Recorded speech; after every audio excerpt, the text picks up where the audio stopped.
teruntuk Nabi dan Rasul kita Muhammad sallallahu alaihi wasallam. Allahumma salli ala Muhammad.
Warahmatullahi wabarakatuh.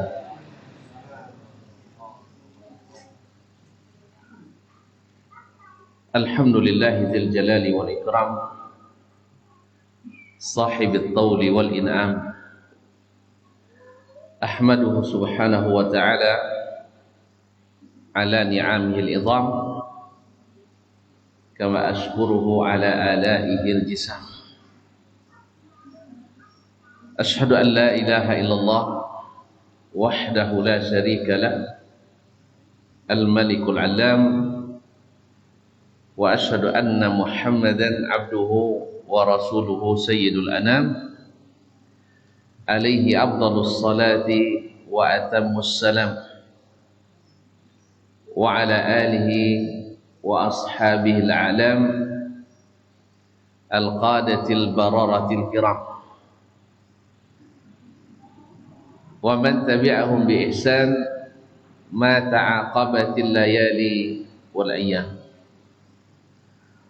أما بعد فأولى ما يفتتح به الكلام بمثل هذا المقام الوصية بتقوى الله الملك العلام وطاعته على الدوام، فإن تقوى الله أعلى نسب وإن طاعته أغلى مكتسب. إن أكرمكم عند الله أتقاكم وتزودوا فإن خير الزاد التقوى واتقون يا أولي الألباب. Para alim ulama, jadi pandai, tokoh adat, tokoh masyarakat, para hadirin wal hadirat yang besar tak saya sebut gelar, yang kecil tak sebut nama, para hamba Allah yang mudah-mudahan senantiasa diberikan taufik, hidayah, rahmat dan karunia oleh Allah Tabaraka wa Ta'ala. Saya sangat bersyukur dan mudah-mudahan tuan-tuan dan puan-puan juga bersyukur atas nikmat yang diberikan kepada kita. Di pagi menjelang siang ini kita dikumpulkan di majelis yang sangat dibanggakan insyaallah oleh Allah Tabaraka wa Ta'ala. Kenapa tidak majelis seperti ini, seperti kata Nabi alaihi salatu wassalam, termasuk majelis yang sampai akhirat berkekal. Persahabatan yang dibangun di sini insyaallah bermanfaat sampai ke akhirat. Al-akhillau yawma idzin ba'dhum li ba'dhin adu illa al-muttaqin. Orang-orang yang bersahabat, saling dekat, karib kerabat, pada hari kiamat nanti saling memusuhi. Sebagian memusuhi yang lain. Nah, dilawan nanti. Illal muttaqin, kecuali orang-orang yang bertakwa. Saya yakin semua kita hadir di acara ini dalam rangka ta'awun 'alal birri wat taqwa. Untuk saling tolong-menolong dalam berbuat albir, berbuat kebaikan dan dalam ketakwaan insyaallah. Oleh itu maka majlis-majlis seperti ini datang kepadanya, apalagi di salah satu tempat yang dicintai Allah, bahkan paling dicintai Allah, yaitu masjid, dan masjidnya fi sabilillah. Masjid fi sabilillah, masyaallah. Dan memang datang ke sini tidak ragu lagi kita bahwa itu fi sabilillah. Man kharaja fi talabil ilmi fahuwa fi sabilillah. Siapa yang keluar menuntut ilmu ke masjid fi sabilillah berarti dia ada di sabilillah. Masyaallah. Mudah-mudahan tak satu pun kita kecuali mendapatkan bingkisan yang sangat kita harapkan dari tuan rumah. Karena ini rumah Allah. Ketika kita selesai nanti mudah-mudahan dapat hadiah. Qumu maghfuran lakum. berangkatlah dalam keadaan dosa-dosa kalian diampuni. Amin ya rabbal alamin. Ma'asyiral kiram, selawat dan salam kepada baginda Rasulullah sallallahu alaihi wasallam tak boleh kita tinggalkan, apalagi dilupakan. Dan alhamdulillah dalam kajian ini insyaallah nama beliau sering tersebut oleh kita. Dan setiap namanya tersebut selalu bawa kebaikan untuk kita. Karena dengannya kita lepas dari sifat bakhil. Karena Nabi katakan al-bakhilu man dzukirtu indahu falam yusalli alayya. Orang yang bakhil itu orang yang disebut namaku tidak mengucapkan selawat kepadaku. Makanya Imam Ahmad rahimahullah 241 mengatakan ahadzun nasi bi Rasulillah, orang yang paling beruntung dengan Rasulullah sallallahu alaihi wasallam ahlul hadis, ahlinya hadis, ashabul hadis. Kenapa? Karena mereka selalu menyebut nama Nabi alaihi salatu wassalam. Kullama dzukira ismuhu sallu alaihi. Setiap namanya disebut maka mereka ucapkan salawat dan salam kepadanya. Nah, salawat dan salam itu menguntungkan kita. Seperti kata Imam Ibn Rajab Al-Hambali atau Ibn Al-Qayyim Al-Jauziyah, Ibn Qayyim Al-Jauziyah dalam kitab Jala'ul Afham, bahwa termasuk doa yang paling mustajab adalah salawat dan salam kepada Nabi alaihi salatu wassalam. Sebab kata Nabi alaihi salatu wassalam, man shalla alayya salatan sallallahu biha alaihi ashra. Siapa yang selawat kepadaku satu kali, maka Allah berselawat kepadanya 10 kali. Nah, selawat dari Allah kepada kita adalah ampunan dan rahmatnya. Seolah-olah kita berkata Allahumma firli, Allahumma arhamni 10 kali, dan setiap kalinya diijabah oleh Allah tabaraka wa taala. Ma'asyiral kiram, selanjutnya ucapan terima kasih atas kepercayaan yang diberi oleh para ustaz di sini, para pengurus Masjid Fisabilillah. Mudah-mudahan menjadi kebaikan yang tercatat di akhirat dan meringankan atau menjauhkan kita dari tuntutan Allah tabaraka taala. Kalau bukan karena izin tuan-tuan dan puan, saya tidak bisa berduduk sini. Ini bangku ini biasanya ustaz-ustaz sini yang duduk. Hari ini saya dapat kehormatan duduk sini. Ya, terima kasih sekali atas kesempatan yang diberikan. Alhamdulillah. Kedua, saya dapat banyak saudara di sini. Sudah minum tadi dah gratis. Tadi makan kue juga tidak ada catatan apanya, gratis, masya Allah. Nanti siang mungkin makan lagi gratis. Mungkin saya lewat-lewat di sini besok minta minum juga gratis. Dan kalau bawa pulang apa ya? Atau ya? Kaum muslimin dan muslimat dirahmati Allah. Sekali lagi ini menguntungkan saya sekali. Dan yang lebih daripada itu, tuan-tuan pasti akan mendoakan saya. Kalau salah nanti, ya Allah betulkanlah dia.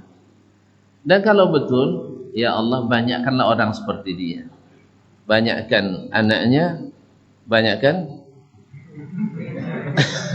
ketawa tuan-tuan. Banyak anak bawa istri juga sekali. Ma'asyarul kiram dirahmati Allah. Semoga Allah berkahi kita semua. Amin. Kaum muslimin dan muslimat dirahmati Allah. Andainya nasihat tidak diberikan kepada orang-orang yang berilmu, maka tuan-tuan tak perlu lagi saya berikan nasihat ini. Andai nasihat ditunggu dari orang yang tak pernah berdosa dan salah, saya tidak pantas juga memberikan nasihat. Andainya kalimat tausiah tidak diberikan kecuali kepada orang yang belum pernah mengaji, Tuan-tuan orang-orang yang sudah ahli mengaji. Lalu kenapa kita bicara hari ini? Padahal di sini ustaz juga banyak. Kenapa pula saya datang jauh-jauh daripada Pekanbaru di sini? Sebabnya tak lain dan tak bukan adalah karena tausiah itu sendiri adalah amal salih kita. Mendengar tausiah itu sendiri adalah kebaikan dan keberuntungan bagi kita. Di saat Allah Subhanahu wa taala bersumpah demi masa wal asri, demi masa, innal insana lafi khusr, sesungguhnya manusia benar-benar dalam keadaan merugi, manusia semuanya, illal ladzina amanu, kecuali orang-orang yang beriman, wa amilus salihat, dan beramal salih, wa tawasau bil haqqi wa tawasau bis sabri, dan saling berwasiat untuk tetap di atas kebenaran dan berwasiat untuk senantiasa dalam kesabaran. Ma'asyiral kiram dirahmati Allah.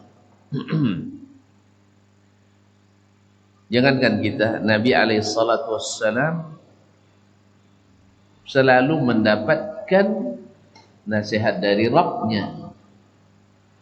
Jangankan kita, para sahabatul kiram selalu mendapatkan nasihat dari Rasulullah sallallahu alaihi wasallam.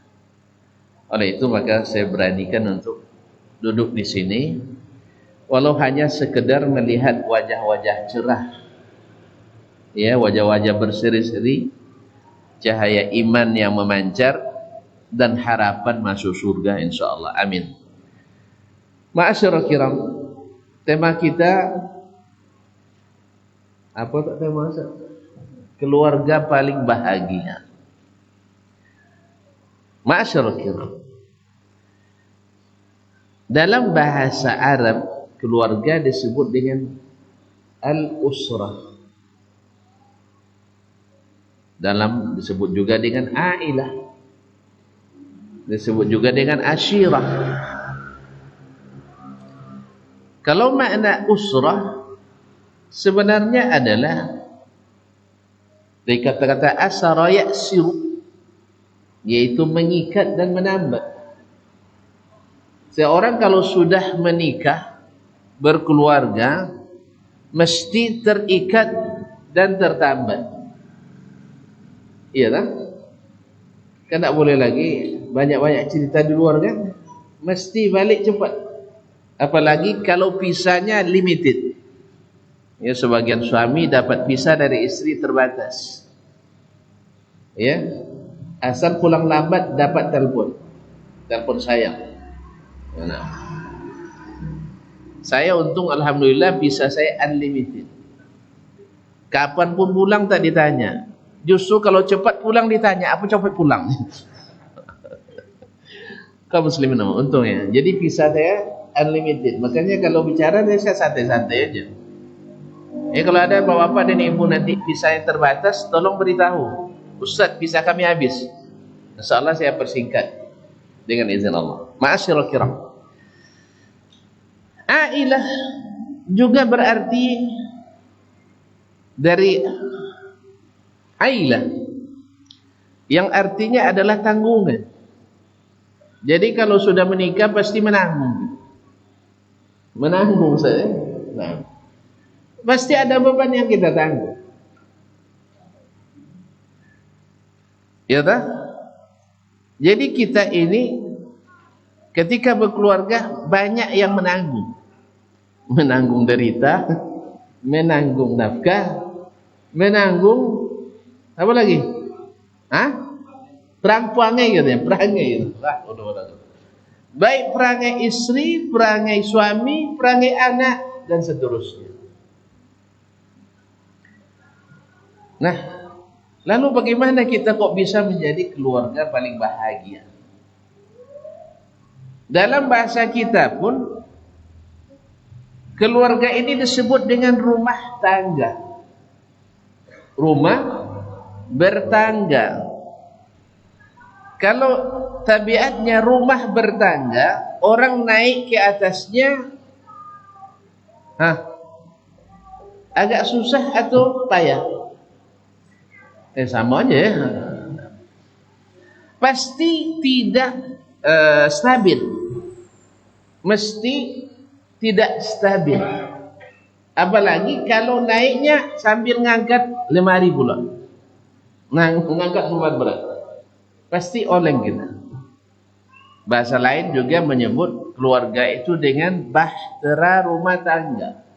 Bahtera keluarga. Atau biduk cinta. Ya, biduk namanya, bahtera namanya. Yang setahu saya tidak ada sampan yang tidak oleh. Lenggau bahasa kami. Kesini apa nak?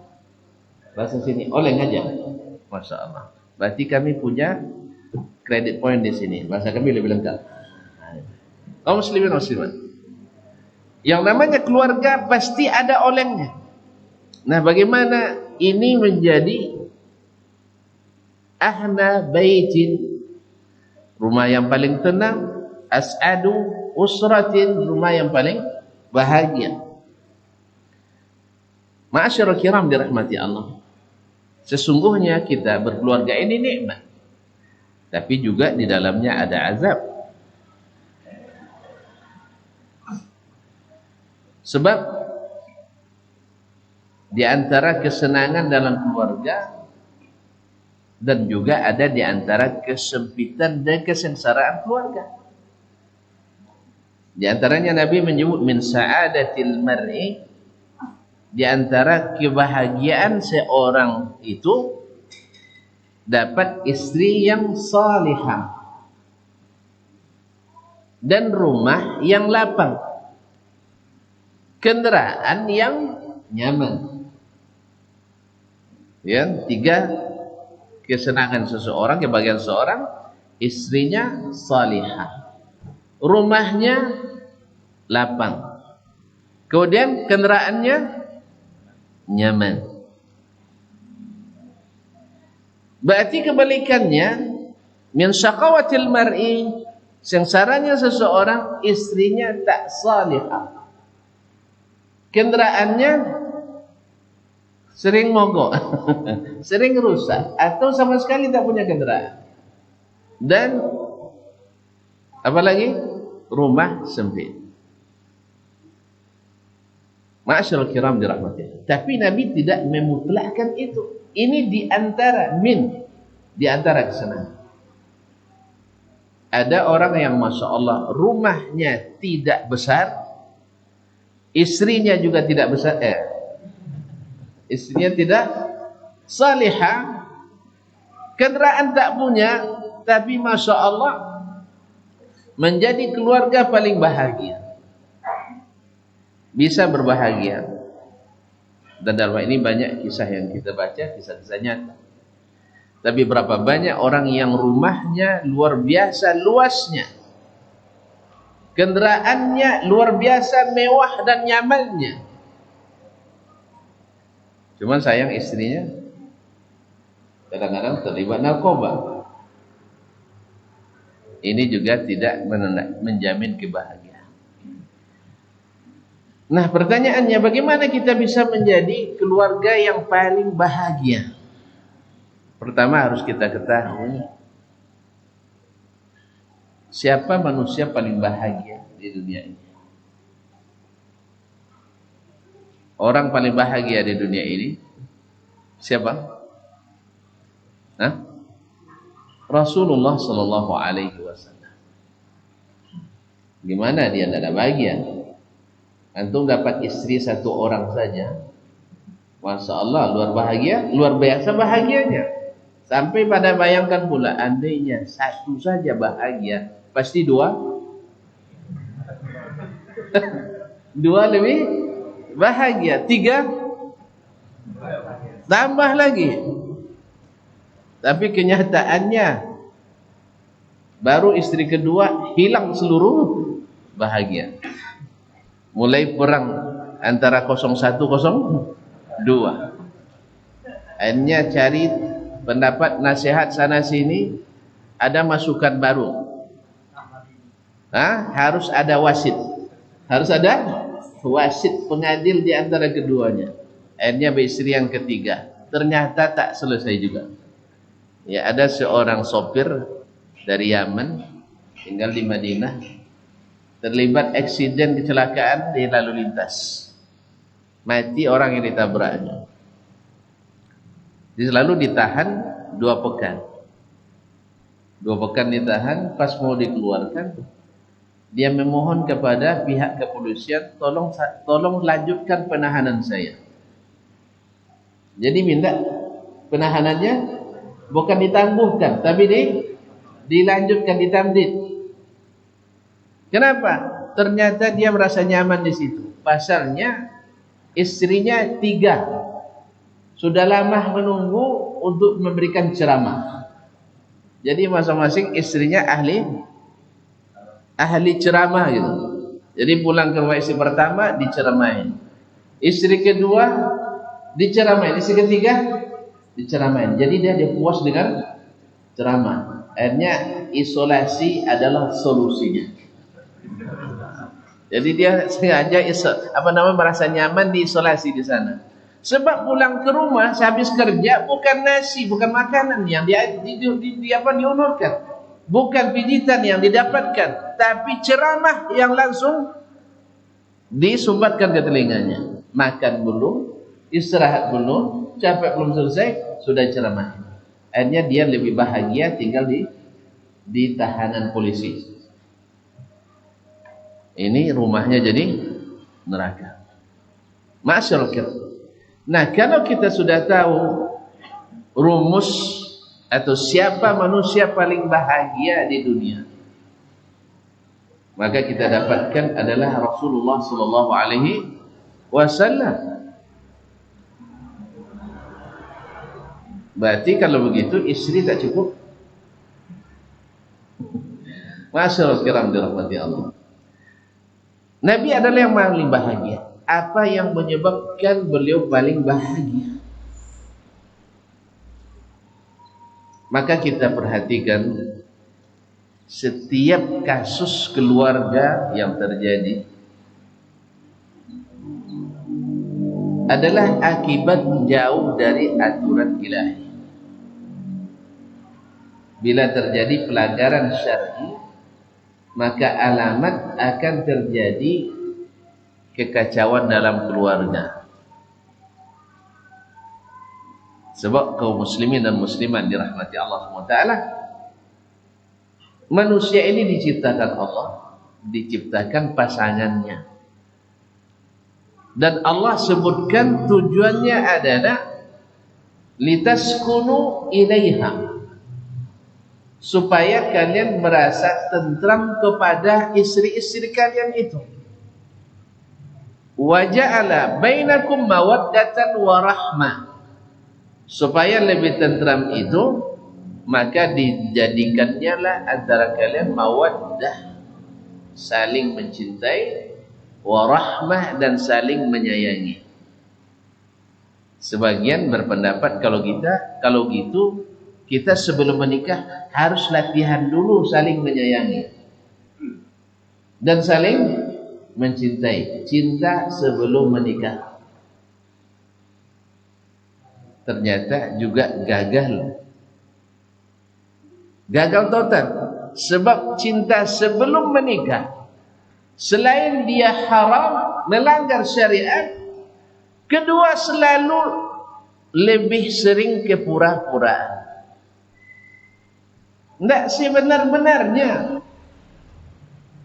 Antum kalau diinstalpon oleh istri, nak minta ketemu, misalnya, bang, bisa bang pulang sekejap? Kira-kira antum pulang waktu itu dengan bergaya atau biasa-biasa saja? Kalau sudah jadi istri, ini belum jadi calon istri, sudah jadi istri, ambil sepatu paling baru, baju diganti, pakai parfum, atau apa adanya pulang? Serius nih, ngaku lah. Nah, pulang seperti apa dia? Kalau pas lagi megang apa, sedang nyadap karet, dengan sadap apa namanya, pisau potongnya itu dibawa pulang macam. Sehingga istrinya tidak usah labang bau gitu, tidak jadi dia ngomong. Nanti aja lah selesai kerja apa. La haula wala quwata illa billah. Tapi coba yang nelpon, mohon maaf, yang nelpon orang yang akan dia harapkan jadi istrinya. Kira-kira dia pulang seperti itu? Hah? Hah? Pasti. Kalau tidak ada sepatu baru sewa. Tidak ada dasi disewa. Kadang mobil pun disewa. Sehingga kalau dulu-dulu, Masya Allah, banyak yang tertipu calon mertua gara-gara calon suami anaknya bawa mobil cantik ke rumahnya ketika melamar. Ternyata mobil rental. Mobil rental. Kan tidak mungkin diperiksa STK. Hah? Masalah setiap datang ke rumah pacarnya bawa mobil. Ketika ditanya di mana kerjanya, PT apa lagi-lagi haunya. Lagi-lagi hau. Apa maksudnya? Jadi stalker. Jadi stalker kemana bawa mobil tuh? Jadi dia rentan mobil di mana kerja? Di PT lagi-lagi hau. Nah, lagi hau. Jadi tukang parkir. Masyaallah kiram dirahmati Allah. Dulu sering tertipu seperti itu. Jadi pacaran itu kepura-puraan. Ada teman cerita ketika kuliah di Jakarta, masih di sini anak-anak muda semua bujang-bujang nyewa yang namanya rumah Jakarta padat, apalagi rumah-rumah miskin orang kelas bawah. Waktu masuk dulu tadi. Nah, di sebelah nyewa orang yang baru menikah, baru sekitar 3 bulan menikah. Dan orangnya yang laki cantik, yang laki ganteng, yang perempuan cantik. Dua-duanya kerja. Masya Allah, pergi sebelum subuh, pulang waktu tahajud. Indonesia ini paling rajin kerja, tapi gaji paling sedikit. Kalau Arab Saudi paling malas kerja, ya, gajinya paling banyak. Mana tuan yang mau? Sikit kerja, duit banyak, atau banyak kerja, duit dikit? Hah? Sikit kerja, duit banyak. Apalagi barakah. Karena Masya Allah mereka mau kerja tak serajin kita. Tapi hak Allah ditunaikannya. Salat berhenti semuanya. Pas salat masjid tutup. Masjid bukan dibuka. Maksudnya pekerjaannya ditinggalkan. Dari pimpinan sampai ke karyawan terendah. Jadi walaupun sedikit kerja, gaji tetap banyak. Kalau kita enggak, pergi sebelum subuh enggak salat subuh. Pulangnya tengah malam enggak salat. Ya, mungkin enggak salat. Habis itu terima gaji, ya, terima 3,5 juta, debit kreditnya, pas setelah itu 2 menit datang debit 3,498,000. Tinggal berapa? Tinggal 2.000 utang. Allah musta'an. Masyaallah kiram dirahmati Allah SWT. Jadi yang kerja anak pengantin baru ini sekitar 3 bulan menikah, setiap hari berkelahi. Hilang kata-kata mesra dulu itu, cantikku, sayangku, manisku, tak ada. Neraka terus ketika bertemu. Padahal sudah pacaran 8 tahun sebelum menikah. Sejak SMA sampai tamat kuliah pacaran. Kalau gitu kan setia itu saya 8 tahun pacaran setia kan?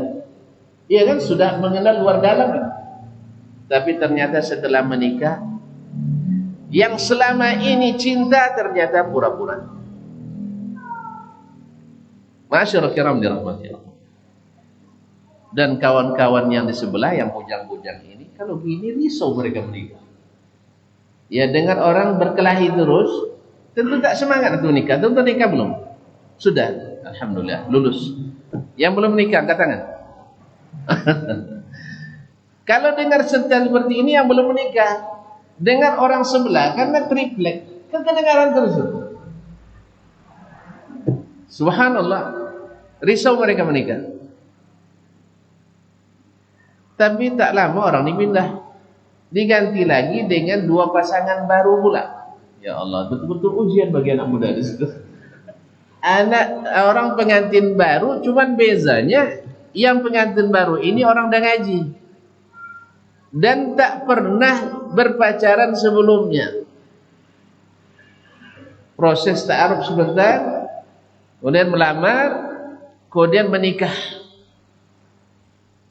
Dan istrinya tinggal di rumah tak bekerja, suaminya kerja tapi serabutan.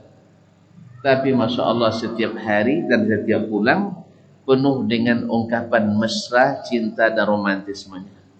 Sayang, permaisuriku, apa namanya, pokoknya antum paham lah masa sayang aja. Paham sendirilah bahasanya, Masya Allah. Sayup-sayup kedengaran juga dari seberang. Ke yang muda-muda ini, akhirnya mereka penasaran pula, gimana rasanya menikah. Baru tertarik.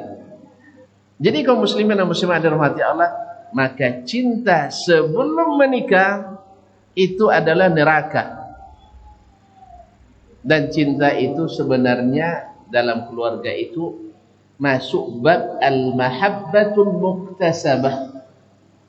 Cinta yang mesti ditumbuhkan. Bukan cinta secara fitrah manusia. Lihat cantik langsung cinta. Ya semua kita bisa. Tapi mempertahankan cinta itu perlu iktisab, perlu usaha keras kita. Makanya Allah katakan waja'ala, Allah yang jadikan. Dengan usaha kalian Allah berikan proses saling mencintai. Tapi dengan syarat masuk dari pintu yang halal. Ini tidak kadang-kadang sebelum menikah rajin kirim hadiah.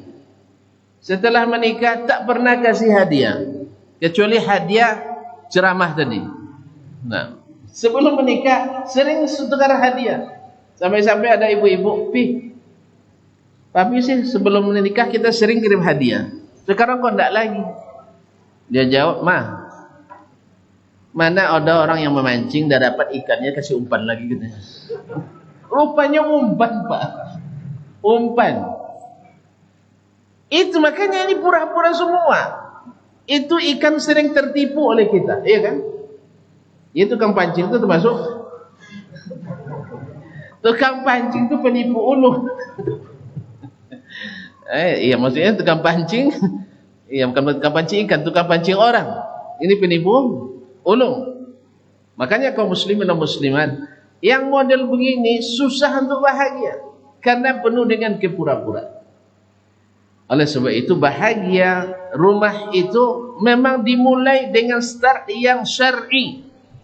Kemudian di dalamnya hidup hukum-hukum Allah di dalamnya. Mulai dari akad nikahnya sampai pestanya, sampai kepada dukhul dan muasyarahnya, sampai kepada nafkah yang diberikan. Dan sebenarnya nikah cinta dalam keluarga itu adalah mawaqif, adalah bagaimana menyikapi segala keadaan.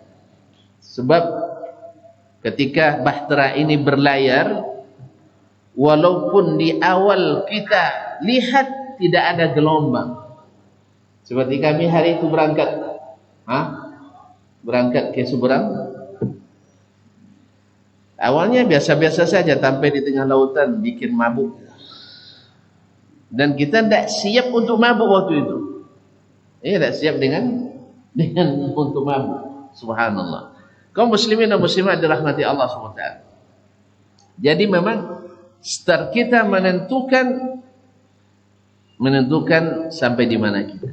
Nah, ketika berlayar akan banyak mawaqif dalam keluarga itu.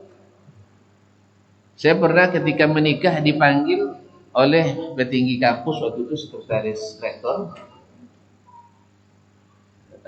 Dipanggilnya karena sebelumnya beliau juga sekretaris dekan fakultas hadis waktu itu. Pas saya menikah, dia sekretaris rektor waktu itu. Saya dengar kamu baru menikah. Ya betul.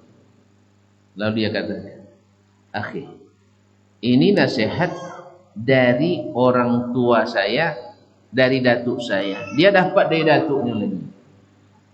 Nah, saya sekarang saya berikan nasihat ini kepadamu.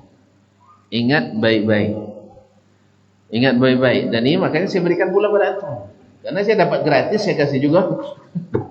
Ma'asyiral kiram. Dan alhamdulillah manjur. Alhamdulillah manjur. Apa kata beliau?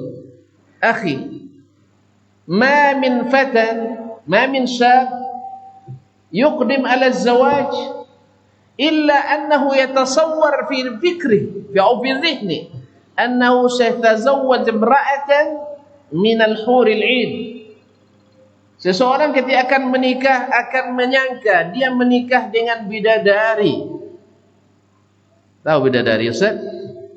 Bidadari itu kalau mengerling terbakar kita di dunia dibuat. Ketika meludah manis seluruh samudera ini. Makanya untung kita tidak melihat bidadari sekarang. Kalau tidak hilang selera makan kita.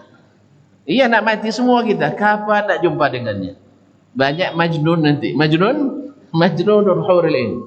Ini untung tidak sampai ke sini, Pak. Cuman diberikan gambaran bagaimana bidadari tersebut. Nah, antum membayangkan menikah dengan bidadari. Sebaliknya, setiap fatat, setiap perempuan gadis ketika akan menikah, yatatasawwar annaha tatazawwaj farisal ahlam, pangeran impian yang tak ada salah, yang selalu hadir ketika dibutuhkan, yang selalu siap untuk menampung derita kita, menjadi sandaran ketika menangis. Dia ingin bersandar dengan, ternyata ketika dia sedih, suami tak ada. Ini harapan semua kita, dan saya doakan semoga mendapatkan. Tetapi ketahuilah wahai saudaraku, andainya engkau mendapatkan dari seluruh yang kau harapkan dari seorang istri 65%. Kalau ada yang sudah menikah, yang belum menikah, ingin cari istri, catat apa saja yang paling diharapkan olehnya dari seorang wanita. Ya biar tahu nanti. Ternyata yang paling saya harapkan dari wanita ada sebanyak 600 item. Nah, misalnya, banyak sekali sih.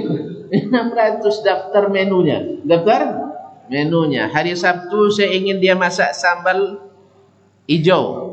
Hari Ahad dia ingin masak sambal tanak. Senin puasa. Kaum muslimin dan muslimat dirahmati Allah SWT. Catat semuanya. Andainya engkau dapatkan daripadanya 65%, engkau telah mendapatkan istri yang mumtazah, excellent. Masya Allah.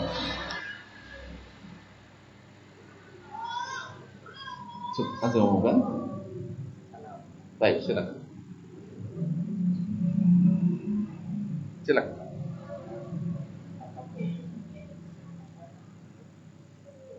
Nah, main tolak-tolak saya umumkan.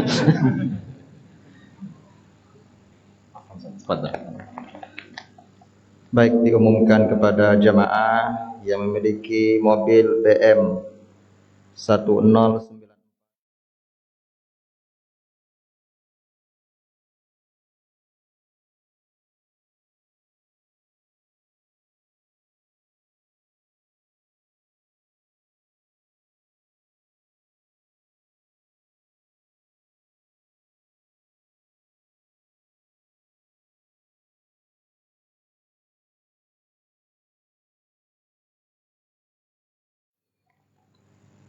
Ini saya bisa kena imbas ini. BM Rio kan, FD Kampar. Awak dari Rio dan Kampar pula. Masya Allah. Tolong segera diselamatkan. Masyarakat kiram dirahmati Allah. Sampai di mana tadi bang? Hilang gara-gara pengumuman. Dapat 65% dari yang kau harapkan, semuanya itu sudah excellent. Ini kata beliau. Ini sekarang silakan tuan-tuan muhasabah sendirilah, tidak perlu saya buat angkat, tidak perlu. Silakan kita masing-masing muhasabah saja. Ya, bagi yang belum tulis sebelumnya tidak usah tulislah, terima aja lah apa adanya. Alhamdulillah. Jadi 65% berarti 35% mungkin tak dapat seperti yang kita inginkan. Tapi dapat 65% itu sudah mumtaz. Mumtaz. Tapi tidak ma'asyarafil ula. Mumtaz saja tapi tidak ma'asyarafil ula. Tapi subhanallah, tidak sedikit orang yang mendapatkan lebih dari itu. Sehingga seperti Imam Ahmad rahimahullah mengatakan tazawwajtu aw ishtu ma'a ummi Salih akthara min 30 sana. Saya hidup bersama Ummu Salih lebih dari 30 tahun. Wa makhtalafna fi kalimah. Tapi tak pernah berselisih kata walaupun hanya satu kata. Tak pernah berselisih. Betul-betul seiring sejalan. Ya, satu tujuan, satu harapan. Subhanallah. Apakah mereka maksum? Tak mungkin maksum selain Nabi alaihissalatu wassalam. Apakah istrinya maksum? Juga tidak. Bidadari juga tidak. Nah, kita ingin belajar dari mereka ini. Manusia yang paling bahagia dalam berkeluarga. Tentu rahasia seperti yang ditanya muslim dan muslim ada yang mati Allah, bagaimana menegakkan syariat di dalam rumah tangga kita. Mulai daripada tadi proses mencari istri yang akan kita persunting. Kalau kita dapatkan, mohon maaf, istri dapat di jalan, maka siap-siap saja dia suka jalan. Suka jalan-jalan. Dan mungkin saja nanti akan dirayu orang di jalan. Kalau antum termasuk jenis pencemburu, ya pencemburu buta, kan ada cemburunya cemburu buta, sehingga menghukum juga membabi buta. Maka tolong jangan cari wanita di jalan, karena yang di jalan itu banyak yang mengkonsumsinya. Iya, banyak konsumsi dari sisi pandangan, mungkin juga dari sisi rayuan, suara dan sebagainya. Ma'asyiral kiram dirahmati Allah. Kalau bisa antum mendapatkannya, memang ketika bertemu dengan ayahnya di masjid. Ayahnya rajin ke masjid dan anaknya jarang keluar rumah kecuali haji. Ini luar biasa. Ayahnya selalu di masjid, anaknya jarang keluar rumah. Tapi yang masalah lagi, ayahnya tak pernah ke masjid, anaknya main di luar terus. Ya, ini susah. Ma'asyiral kiram dirahmati Allah SWT. Maka kalau kita lihat orang paling bahagia di dunia itu ada dalam keluarga, itu adalah Rasulullah SAW. Apa sebab? Karena memang yang paling tegak ketakwaan dalam rumah tangganya adalah Rasulullah SAW. Oleh sebab itu, maka tinggal kita mempelajari bagaimana sang Nabi alaihissalam dalam berkeluarga. Dan ini tentu saja panjang, tapi saya singkat. Yang pertama yang mesti ditanamkan dalam keluarga itu adalah bahwa bahagia itu dengan iman. Dengan iman kepada Allah dan Rasul alaihissalatu wassalam. Jadi dengan iman itu, istri yang sedang dimanja, yang baru punya anak masih kecil dan bayi, yang sangat membutuhkan suami berada bersamanya ketika anak perlu dimandikan, atau ketika istri perlu kebutuhan lain untuk suami ikut menjaga anak. Tapi karena iman kepada Allah, hajar bisa ditinggalkan di tempat yang tidak berpenghuni dan tidak ada sumber kehidupan di situ. Karena apa? Suaminya menjalankan perintah Allah Tabaraka wa Ta'ala. Makanya ketika Ibrahim meninggalkan suami istrinya, dia tak berani menoleh karena khawatir akan hibah hatinya. Siapa yang tidak hibah meninggalkan istri yang sedang butuh pelayanan, harus dilayani karena istrinya baru melahirkan, punya bayi, perlu dibantu, tapi harus ditinggalkan. Dan di tempat yang tidak aman, di tengah-tengah padang Sahara, di tengah lembah yang tidak ada sumber kehidupan. Tapi ketika ditanya oleh Ibunda Hajar alaihissalam, Allahu amraka bihadza, Allah yang perintahkan kamu melakukan ini? Jawab Ibrahim, Allahumma na'am. Benar, Allah yang inginkan ini. Maka dia katakan, idzal la yudayyi'an Allah. Kalau begitu Allah takkan sia-siakan kami. Dengan iman, anak pun siap untuk melaksanakan segala perintah, sekalipun itu mengorbankan jiwanya.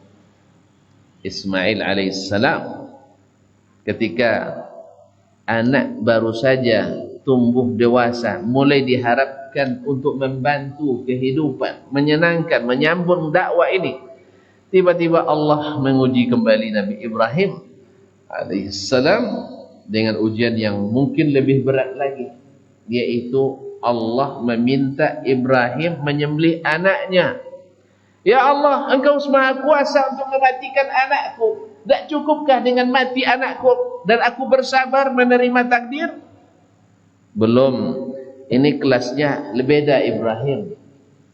Kalau kita alhamdulillah meninggal anak kita, lalu kita ucapkan alhamdulillah, inna lillahi wa inna ilaihi raji'un, sudah dianggap cinta Allah kita, sehingga Allah balas cinta itu dengan apa? Baitan fil jannah, ibnu li abdi hadza baitan fil jannah wa samuhu baital hamd. Bangunkan istana bagi hambaku di surga karena dia memujiku dalam ujian yang aku berikan. Allah Akbar. Dah, Ibrahim tak cukup. Pada Allah Maha Kuasa, dia matikan Ismail di saat sedang diharapkan oleh ayahnya. Pasti semua manusia melihat anaknya mati pasti akan bersedih. Tak, sekarang saya ingin anakmu itu disembelih oleh tanganmu sendiri. Ma'asyiral kiram rahmati Allah, dengan penuh keimanan Ismail menjawab, ya abati fa'al ma tu'mar, satajiduni insyaallahu minas sabirin. Wahai bapak, laksanakan apa yang diperintahkan, engkau akan temukan saya dalam keadaan sabar. Allahu Akbar. Makanya kaum muslimin dan muslimat dirahmati Allah SWT, menegakkan syariat dalam keluarga adalah punca bahagia. Mereka walaupun zahirnya pahit dan getir, tetapi bahagianya itu di sini, karena mereka dalam ketakwaan. Ma'asyiral kiram yang dirahmati Allah SWT, bagaimana kita memulai sebuah keluarga sangat menentukan apa yang akan kita tuai dalam keluarga. Bagaimana kita memulai akan menentukan apa yang akan kita tuai. Ini yang kedua, kaum muslimah hidupkan syariat Islam di dalam diri atau dalam keluarga kita.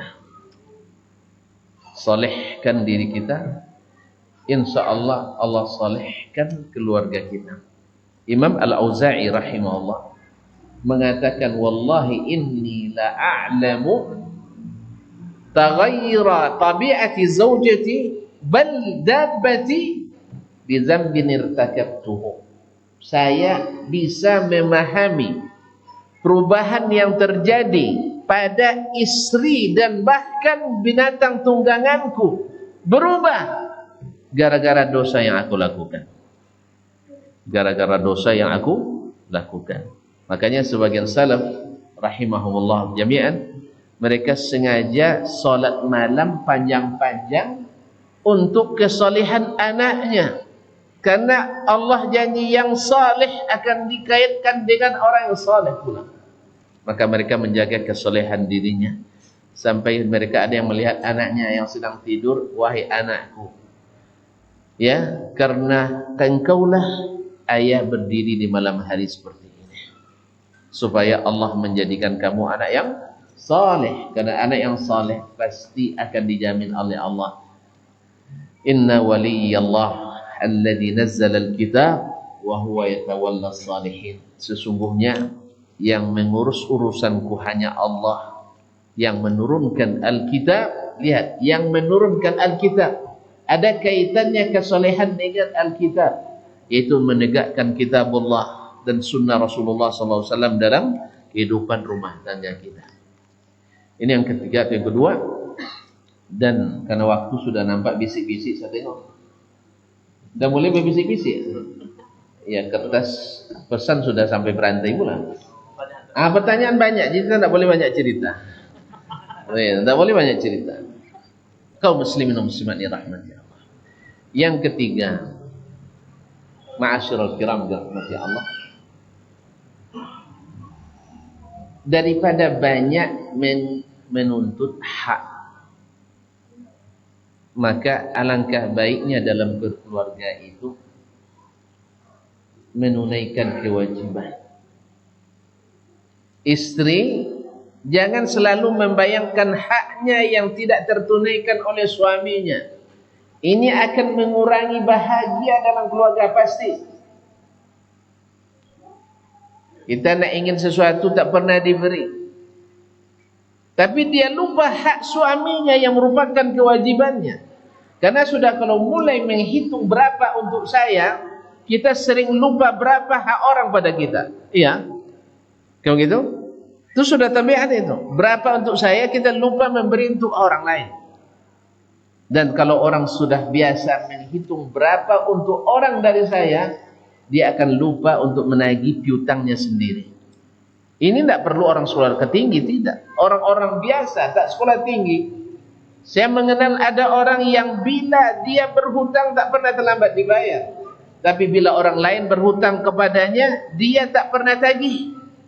Kalau dibayar, alhamdulillah. Kalau tidak, mudah-mudahan jadi sedekah. Ada. Tapi orang yang selalu memikirkan hutang orang kepadanya, dia sering lupa membayarkan hutangnya. Betul kan, Ustaz? Kalau orang hutang kepadanya, sehari sudah sering ditelepon. Pada janji 2 pekan baru bayar. Pagi ambil uangnya, sore ada teleponnya. Aja lupa tak katanya. Mana kan lupa, baru tadi pagi diambil. Akhirnya diteror terus orang itu selama 2 pekan. Gara-gara kena teror terus, tidak fokus cari rezeki. Akhirnya tak bayar. Tapi pas giliran dia berhutang, tidak pernah ingat. Ini juga berlaku pada suami dan istri. Istri yang senantiasa membaca haknya terhadap suaminya, sering lupa hak suaminya kepadanya. Maka tolong, daripada kita menghitung hak kita terhadap istri kita, tolong berapa kewajiban kita yang sudah kita bayarkan pada istri kita. Dan ini yang membuat seseorang itu bahagia. Ada dalam cerita, kalau saya tidak salah, Al-Khatib Al-Baghdadi menceritakan dalam kitabnya At-Tafsir, seorang laki-laki diuji oleh Allah dengan seorang istri yang super garang. Tahu garang, Pak? Ya, istrinya senantiasa mengaum di depannya. Ya, garang kan mengaum. Nah. Dan itu bukan hanya ketika berada berdua saja dengan suaminya, bahkan tamu suaminya mendapatkan imbas pula, kena auman istrinya. Ada temannya yang datang berkunjung dari daerah lain, kebetulan suaminya kerjanya tukang cari kayu bakar, pergi pagi pulang petang. Subhanallah, Ketika sampai temannya tadi, suaminya sedang tidak ada. Teman suaminya datang, suami sedang tidak ada. Assalamualaikum. Waalaikumsalam. Jawabannya pun sudah menggelegar gitu. Ini benar rumah siapa? Rumah si fulan. Memangnya ada apa? Cari-cari siapa kamu sini? Ya Allah. Orang belum kenal lagi sudah dihardi-hardi begitu. Iya, saya temannya datang dari Payakumbuh. Ya. Dari Payakumbuh. Iya. Dia sudah pergi dari pagi. Mudah-mudahan tidak pulang lagi. Mudah-mudahan tidak pulang lagi. Terus biasanya pulang jam berapa? Biasanya pulang lepas asar. Saya tunggu ya, terserah kamu nak nunggu, nak pergi, itu bukan urusan saya. Jadi temannya yang tadi tidak kenal pun kena imbas. Garangnya luar biasa. Tapi sang suami, masya Allah, luar biasa lunaknya. Tidak pernah terpengaruh oleh garang istrinya. Coba bayangkan, pulang kerja,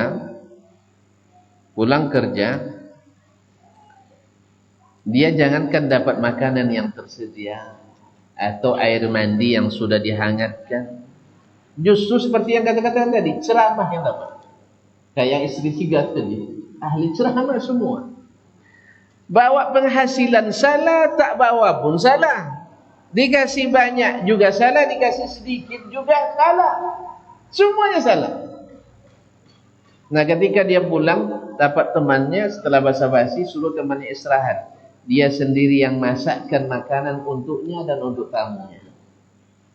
Dan suaminya istrinya ngomel-ngomel terus.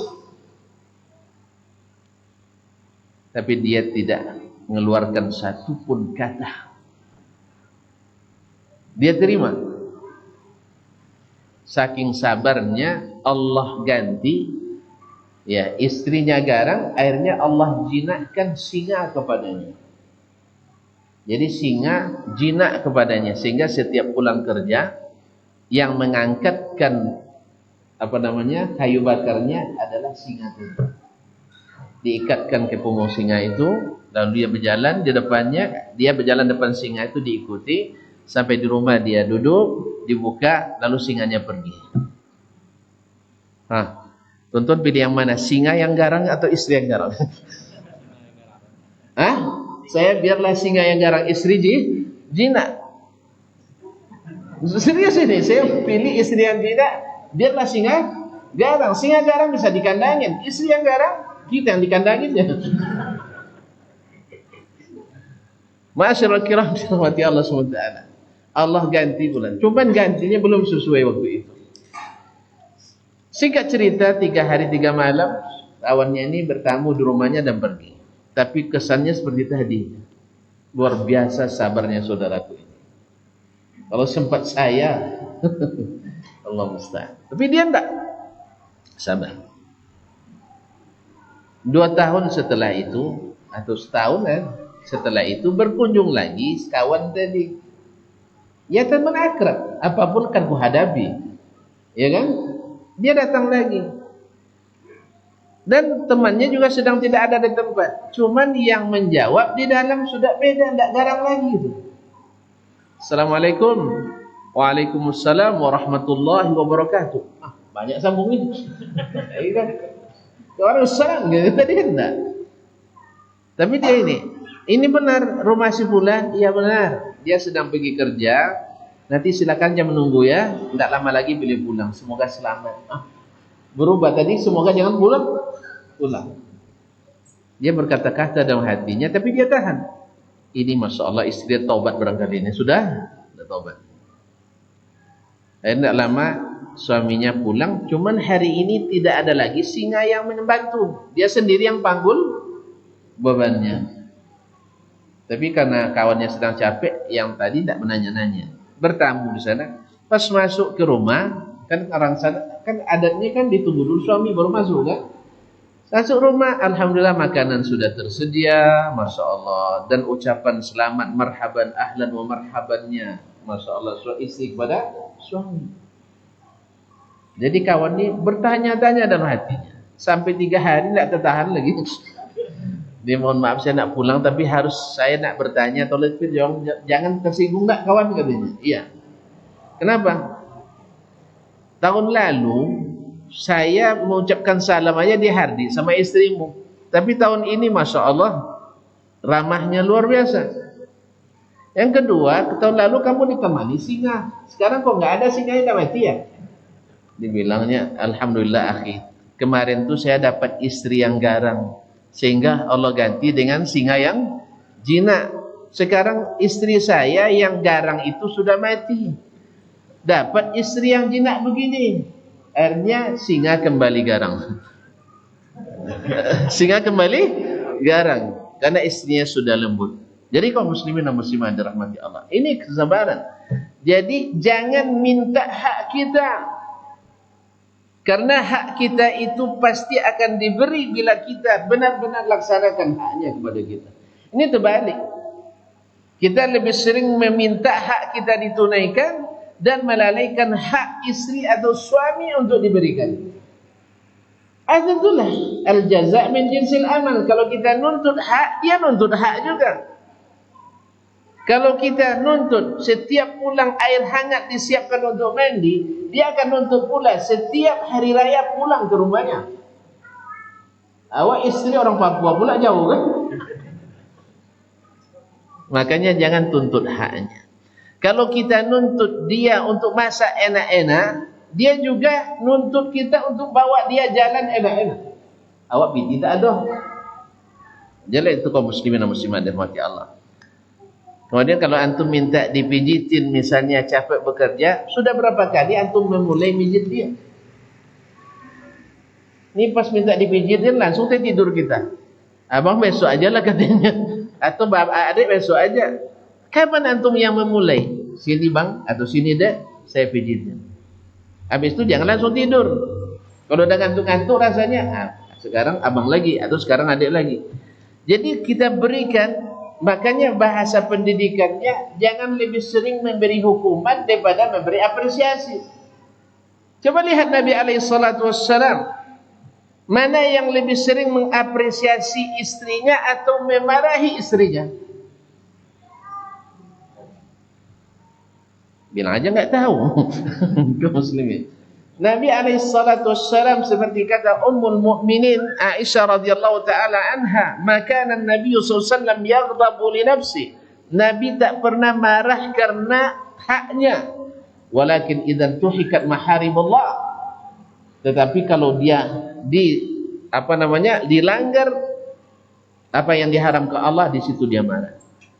Makanya ketika Nabi sedang bertamu ke rumah Nabi sedang menerima tamu di rumah salah seorang istrinya, istri yang lain dengan niat baik ingin membantu, dikirimnya makanan. Dapat mengirim makanan dari rumah siapa? Dari si fulana. Ini katanya pas giliran saya dia juga nak. Akhirnya dimukulnya nampan tersebut, jatuh berserak makanan, pecah itu nampan. Kira-kira kalau tuan-tuan yang seperti ini gimana? Cari langsung mertua, ini anak lu harus diurus katanya. Mertua pula dikata-katai. Nabi tidak alaihi salatu wassalam. Dia hanya bilang gharat ummukum, ibumu sedang cemburu. Biasalah wanita cemburu.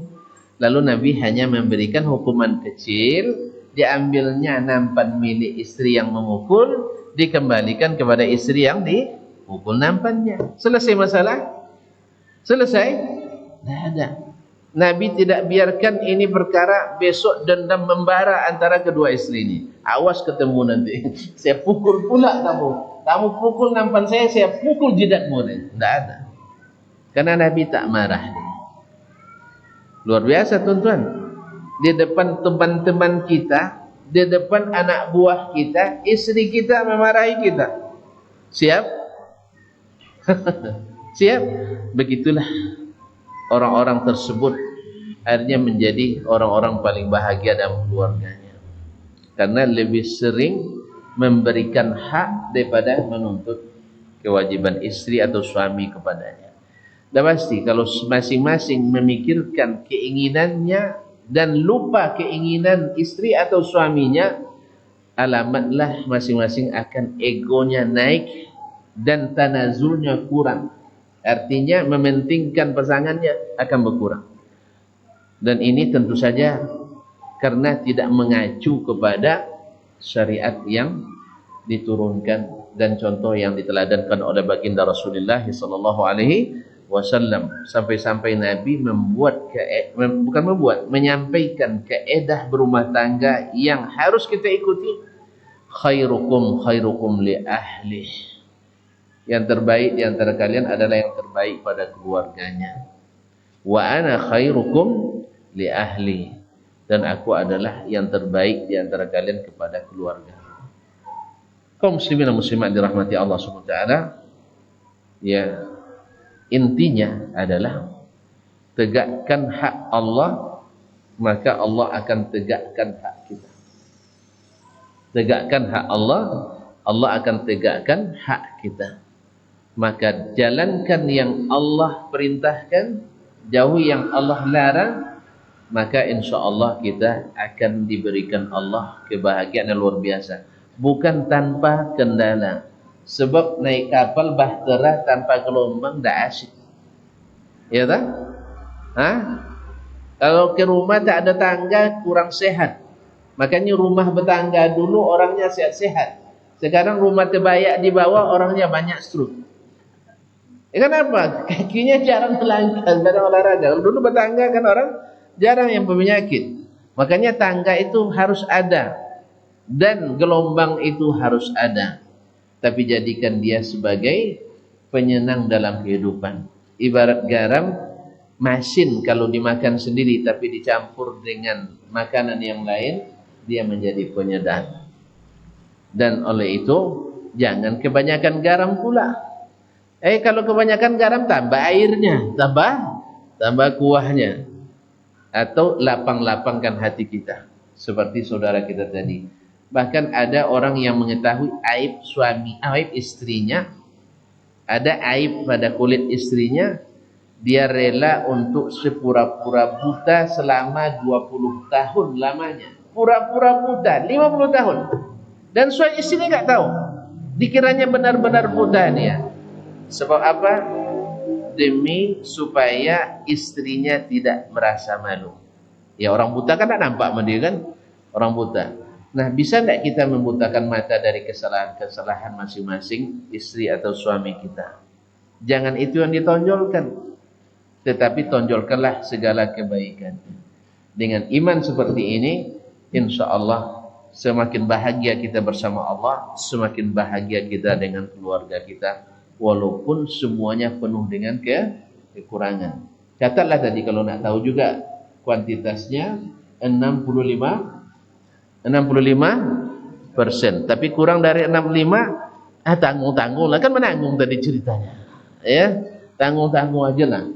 Tapi kalau sebenarnya 35% yang tinggal, ya mungkin ada hukuman untuk kita.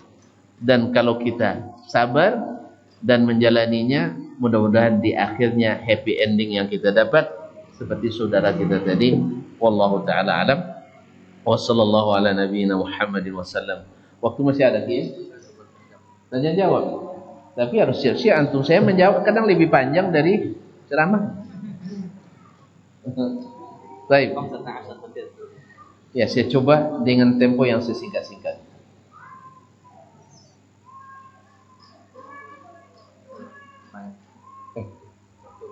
Ini untuk saya sekali. Oh enggak.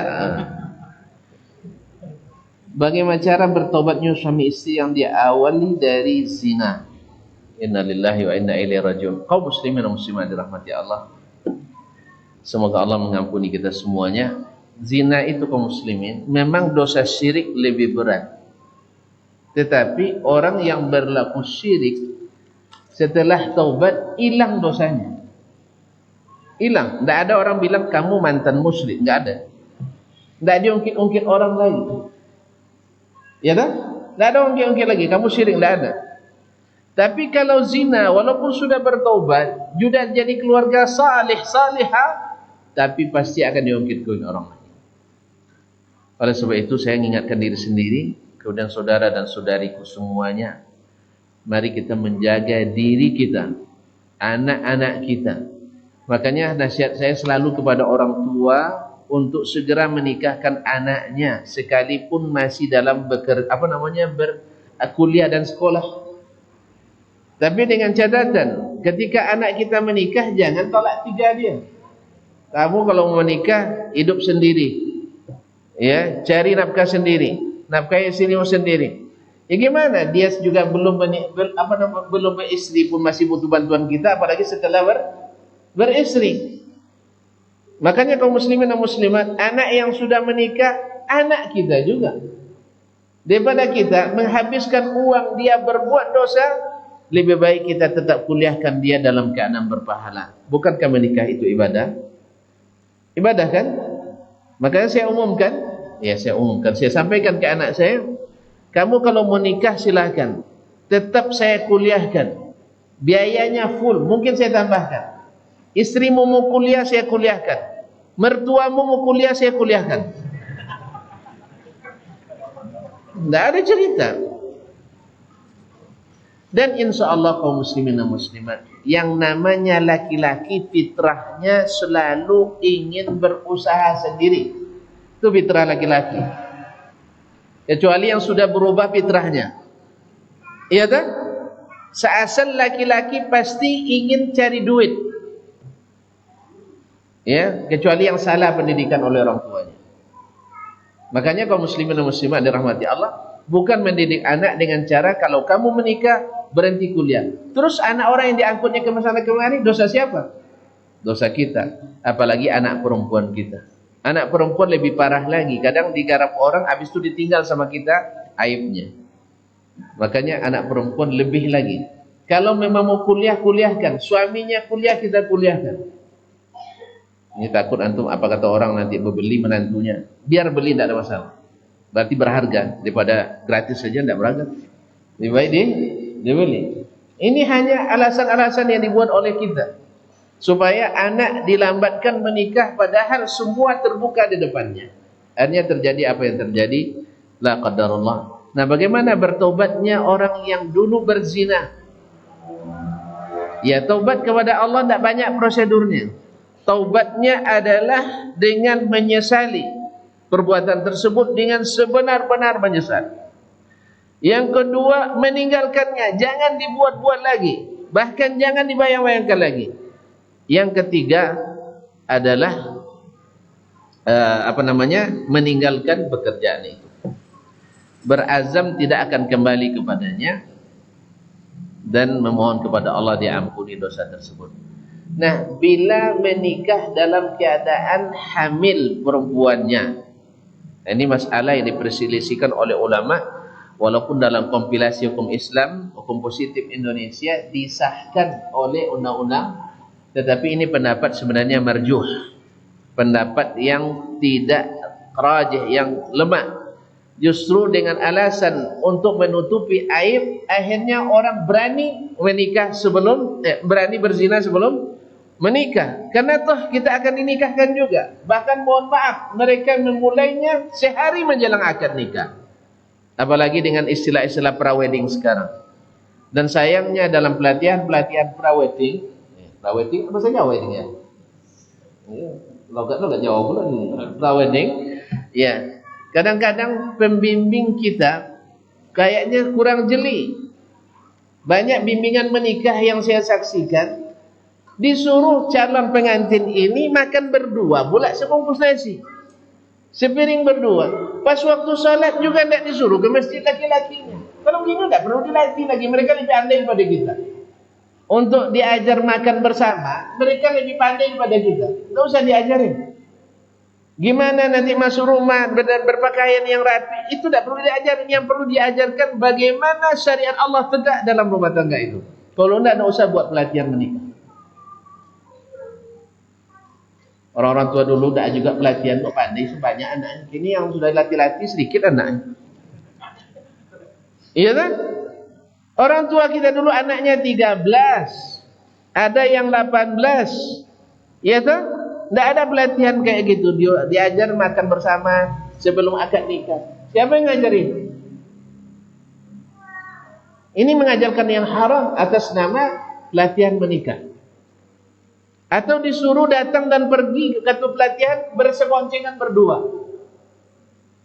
Ini yang kurang dapat diperhatikan oleh saudara-saudari kita hari ini. Akhirnya setelah pelatihan mereka singgah dulu ke tempat yang na'udzubillah, lalu dia rayu, "Dek, kita kan besok akad. Untuk apa lagi ditahan-tahan?" Akhirnya karena tidak punya ilmu agama sama sekali, yang membimbing tidak ingatkan itu, akhirnya terjadi apa yang terjadi? Memulai dengan zina dan berlanjut dengan zina. Karena akad nikah setelah zina yang sahih wallahu a'lam tidak sah. Sampai anaknya dilahirkan dan diulang akadnya. Oleh sebab itu kaum muslimin dan muslimat, ini sebelum yang terjadi dan belum terlambat. Adapun yang sudah bertobatlah secara taubatan nasuha kepada Allah, dan kalau dulu dinikahkan oleh KUA dan dianggap sah, mudah-mudahan Allah terima nikahnya tersebut.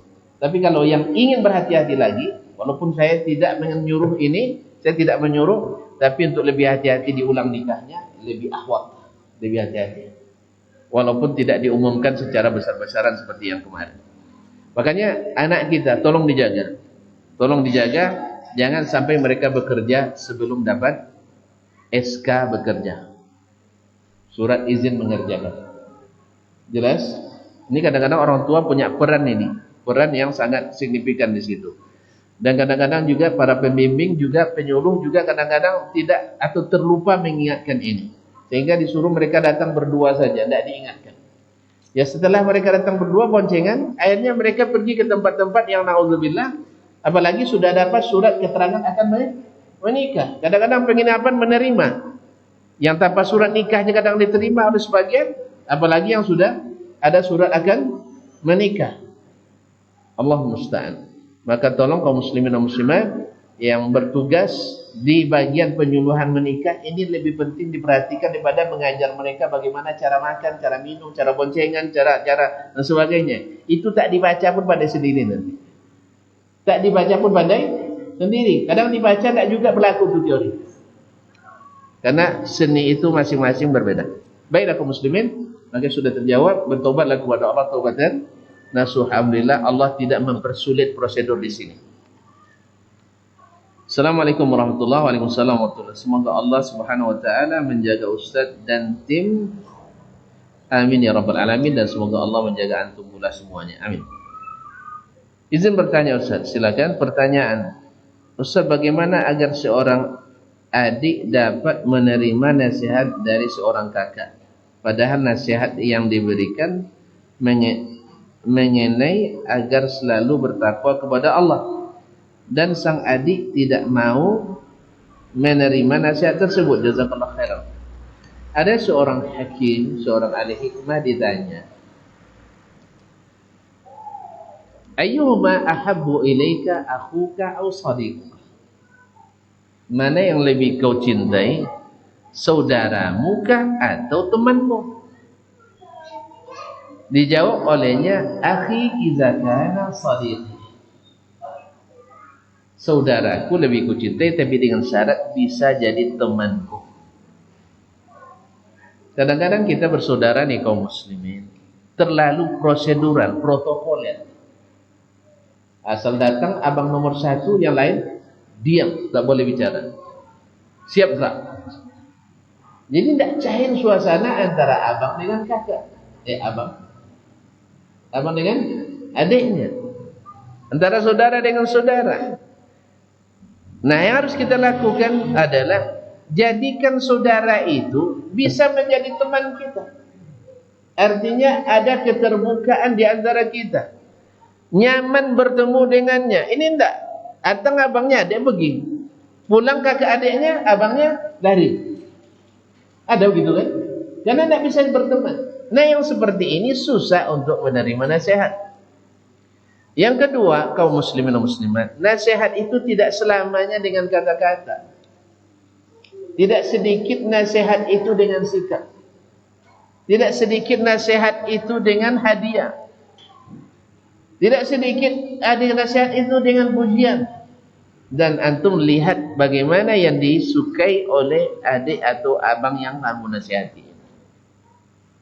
Masyaallah kiram, Sekedar contoh, saya pernah mendapatkan berita dari seorang ustadz bahwa beliau sudah hampir 20 tahun tidak teguran dengan ustadz lain. Ini ustadz-ustadz saya semuanya, orang-orang hebat semuanya. Kenapa? Ya gitu aja katanya. Mau tidak tuntun berdamai kira-kira? Mau. Baik, sekarang mana di antara tuntun yang lebih tua? Dia bilang dia tua, ya teman main kelereng dulu ustaz katanya. Jadi dia udah biasa panggil Waang saja katanya kan, panggil nama. Nah, sekarang saya ingin karena tuntun sudah jadi ustaz besar semuanya, bisa nggak ustaz panggil ke beliau, nak panggil Buya silakan, panggil Kiai silakan, panggil Profesor silakan, panggil Ocu silakan, panggil Uda silakan. Ya. Akhirnya dia pikir mau juga. Kalau mau saya ambil nomornya, saya telepon. Assalamualaikum. Salam. Saya puji pula dengan Buya. Ya kan saya biasa manggil orang dengan panggilan yang angkatlah sedikit. Asal jangan terlalu dilambung. Ya. Habis itu saya bilang, ini si Ustadz Fulan dah dari dulu sama Ustadz. Bisa enggak bicara sekarang? Bicara. Akhirnya dipanggilnya, apa kabar cu? Alhamdulillah. Mendengar kata-kata itu, subhanallah, sejak itu mereka kembali cair suasananya. Setiap acara pasti diundang. Bahkan lebih asyiknya lagi pas bertemu di bandara, dia bawa anaknya ngantar sekolah pesantren di Jawa. Salam sama Tok Ocu, salam sama pamannya kan. Akhirnya dapat pula anaknya masing-masing amplop dari. Itu. Kan indah jadinya kan. Dulu ketika di masjidnya ada kuburan, ketika disampaikan dia penentang utama. Tapi sekarang dia instruksikan itu kuburan tolong dipisahkan dari halaman masjid, saya yang tanggung biayanya. Makanya bersaudara itu indah kaum muslimin dan muslimat. Maka carilah sebab-sebab yang memudahkan masuknya tadi. Ada lagi seorang hikmah, didatangi seorang pemuda. Syekh, saya ini putus cinta, Syekh katanya. Tak tahan lagi, saya mau bunuh diri katanya. Nah, orang seperti ini masuk enggak ceramah? Orang seperti ini masuk enggak ceramah? Nah, masuk ceramah. Auzubillahi minasyaitonirrajim. Assalamualaikum warahmatullahi. Bismillah wassalam. Enggak masuk. Syekh sambil tersenyum. Orang-orang dulu kan sering bawa garam di sakunya. Karena musafir selalu bawa garam, dia ambil garam dari sakunya, lalu dia masukkan ke segelas air. Saya enggak bawa garam. Karena saya contohin. Ini gelas, tadi enggak ada. Kau kapan datangnya? Masya Allah. Ini isyarat juga, jangan lama-lama. 6. Kalau udah turun makanan biasanya enggak boleh banyak cakap lagi. Baik, kaum muslimin dan muslimat dirahmati Allah. Syekh ambil garam, masukkan ke dalam gelas, 1 genggam masukkan dalam gelas. Habisnya diaduk, dikacau. Lepas itu serahkan ke anak muda tadi. Silakan minum sayang. Minum. Habiskan tadi. Disuruh habiskan. Setelah habis, gimana? Manis atau pahit? Pahit Syekh katanya. Kata Syekh, alhamdulillah, berarti masih normal. Ya normal kan? Garam banyak seperti itu, pahit enggak? Apa rasanya? Ya masin, enggak masin. Jadi kalau masih asin berarti masih belum putus dari akinya. Masih bisa diperbaiki. Alhamdulillah. Sebab kalau dia sudah sebut, misalnya dia minum bismillah, habiskan ya.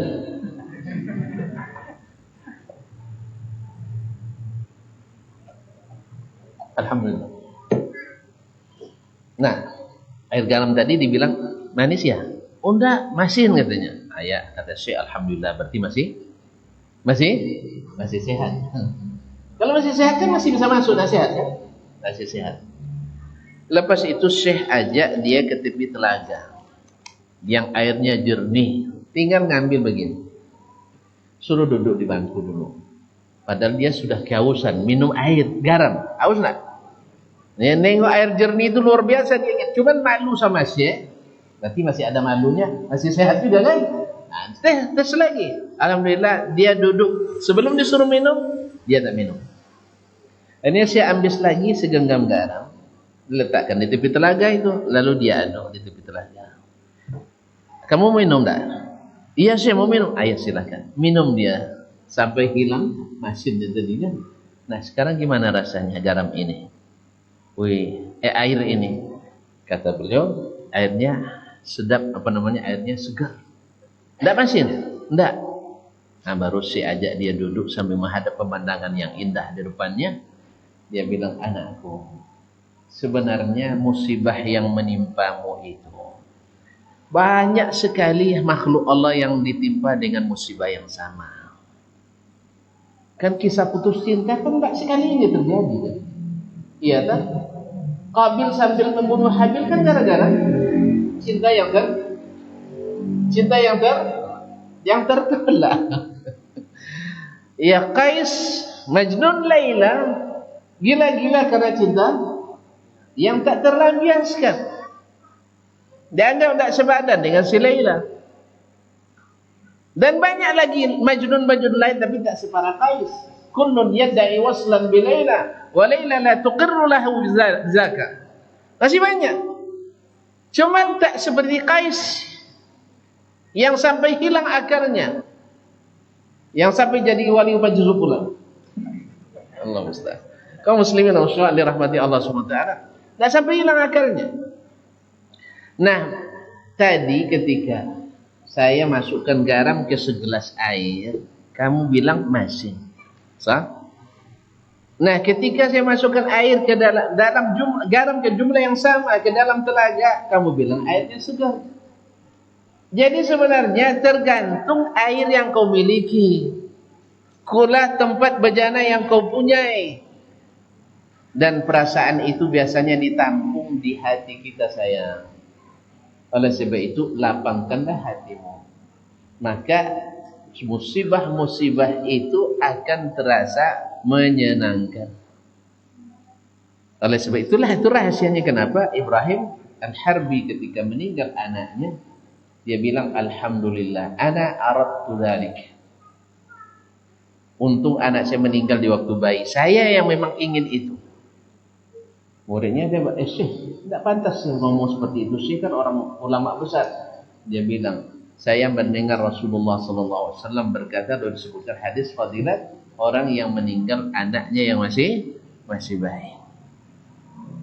Dan lalu mengucapkan, alhamdulillah, inna lillahi wa inna ilaihi raji'un. Saya ingin dapat itu. Jadi musibah itu jadi menyenangkan baginya. Bukankah anak orang meninggal, anak kita meninggal, kita kok meraung, orang kok tidak meraung? Padahal sakitnya sama. Kan sama sakitnya itu. Anak meninggal dengan anak meninggal sama sakitnya. Bedanya yang ini obatnya tersedia langsung, yang ini obatnya baru sedang diinden.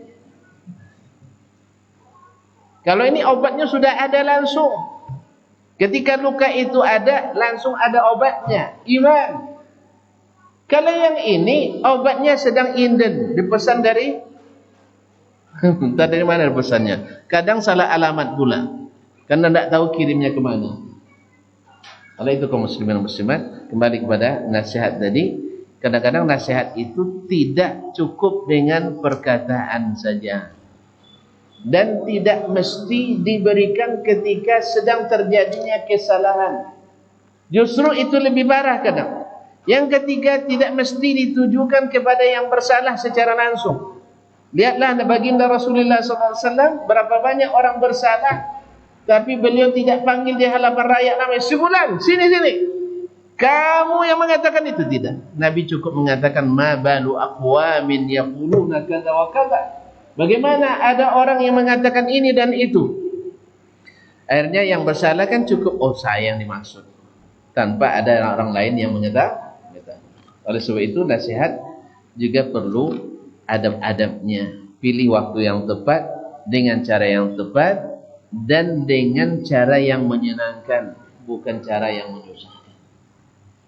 Apalagi di zaman ini orang kan merasa lebih tahu dari orang lain. Nah, sekarang dia mungkin yang akan dinasihati merasa lebih berilmu dari yang menasihati. Ini juga harus dijaga. Makanya ketika ada yang melakukan kesalahan, Sering saya nasihatkan, saya minta tolong yang menasihatinya orang yang dia sayangi, orang yang dia sayangi dan segani. Dan ini pernah kami lakukan, ya, pada seorang pejabat. Dia bersetegang untuk mengatakan sesuatu, ya. Kalau kita kan ke atasnya rakyat kepada pejabat, dari rendah ke yang tinggi, ya kan? Takut dia merasa diajari. Hanya kita minta tolong ke kekasih hati istrinya sendiri. Minta tolong, Bu, kalau kami kan bawahan ke atasan, Ibu kekasih ke kekasih, tolong nanti menjelang tidur bisikkan ke telinga Bapak bahwa ini tak mungkin dilakukan karena bertentangan dengan syariat. Alhamdulillah subuh datang telepon dari Ibu. Alhamdulillah Bapak bilang silahkan kalian lakukan seperti yang sesuai dengan syariat. Alhamdulillah. Kalau awak yang menasihati, kamu siapa ya? SK kamu kan saya yang buat gitu. Ini teori yang kadang-kadang kita kan ingin mati hasil secepatnya, tidak sabar. Kaum muslimin dan muslimat dirahmati Allah. Kalau bukan karena waktu, saya buat contoh-contoh, bukan buat, saya riwayatkan contoh-contoh yang banyak dalam sejarah yang terjadi. Nasihat itu tak diterima gara-gara salah dalam memberikan. Oleh sebab itu, untuk lebih detail nanti tanya ke Ustaz Abdul Rahman nanti, insyaallah. Alhamdulillah. Baik, ini ada beberapa pertanyaan lagi. Bisa tidak dijawab sebagai jawaban pendek ini? Apa hukum kunut salat subuh, sunnah atau bid'ah? Ini perlu ceramah khusus ini dalam masalah ini. Kalau tidak nanti tidak sampai di sana. Ya, secara ringkas saya katakan tentang kunut subuh itu 5 pendapat ulama. 5. Ada yang bilang sunnah muakkadah, ada yang bilang wajibah, ada yang bilang bid'ah, ada yang bilang bid'ah hasanah, dan ada yang bilang makruha, ada yang bilang mubah. Nah, kalau nak tahu dalilnya nanti tolong dikaji khusus Ustaz ya tentang masalah ini. Baik. Apakah ada ayat dalam Quran yang kandungannya menyatakan untuk tidak memaksa anak-anak putri dan membiarkan mereka untuk memilih pasangannya sendiri? Tidak ada dalam Al-Quran. Alhamdulillah. Jawab bedek. Ya, tidak ada dalam Al-Quran. Apabila tidak ada ayatnya, lantas mengapa sebagian melakukan? Nabi yang bolehkan. Dah selesai. Nabi yang bolehkan kita untuk memaksa anak putri kita, khususnya yang belum pernah menikah. Namanya wilayatul ijbar. Nah, jadi kalau suami atau ayah punya mengetahui kalau nikahkan anaknya dengan ini berbahaya bagi putrinya, berbahaya bagi keluarganya, maka dia berhak melarang putrinya menikah. Apalagi putrinya yang tidak tahu agama sama sekali. Apakah izin ayah diperlukan ketika seorang ingin menikah dengan seorang putri perawan?